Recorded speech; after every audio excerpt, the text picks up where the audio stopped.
سلام برحمة شما عزیزان، امیدوارم همه شما خوب هستید. ما امروز درس جدید را میخونیم.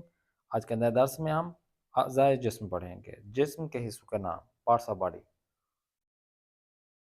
تو چلتے ہیں پارٹس آف باڈی ہم استعمال کرتے ہیں.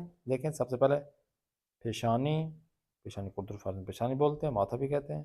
لب، ہونٹ. گوش، کان کو کہتے ہیں.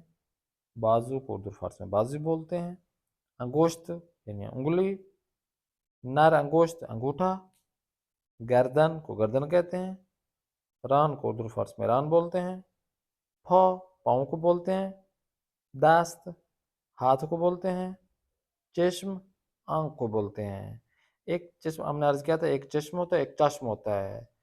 چشم جو چے کے نیچے کسرہ ہوتا ہے، چشم اس کا مطلب ہے آنکھ، اور چے کے اوپر زبر جب ہو چشم بنتا ہے. اس کا مطلب یہ ہے کہ آپ کا کام سر آنکھوں پر، کہ جب اگر کوئی بات کرے کہ میرا یہ فلاں کام انجام دے دو، تو آپ عزت و احترام کے ساتھ بولتے ہیں آپ کا کام سر آنکھوں پر. تو فارسی میں محاورتاً بولا جاتا ہے چاشم.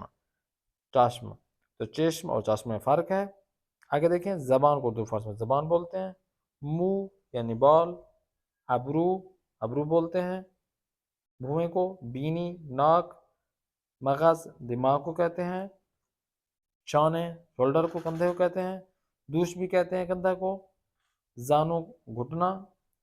دندان دانت کو کہتے ہیں. آخر میں دہن منہ کو کہتے ہیں دہن. تو یہ تمرین میں دیکھیں، یہ اعضاء کے تمام نام اردو ترجمے کے ساتھ آپ نے یاد رکھنا ہے. اس کا ٹیسٹ ہم لیں گے. یہ جو بھی پارٹس آف باڈی آپ کو پڑھائے جو چکے ہیں، بتائے جا چکے ہیں، اچھی طرح سے کاپی پہ لکھیں.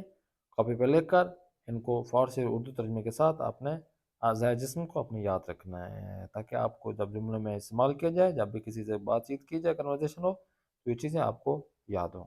دعا میں یاد رکھیے. خدا حافظ.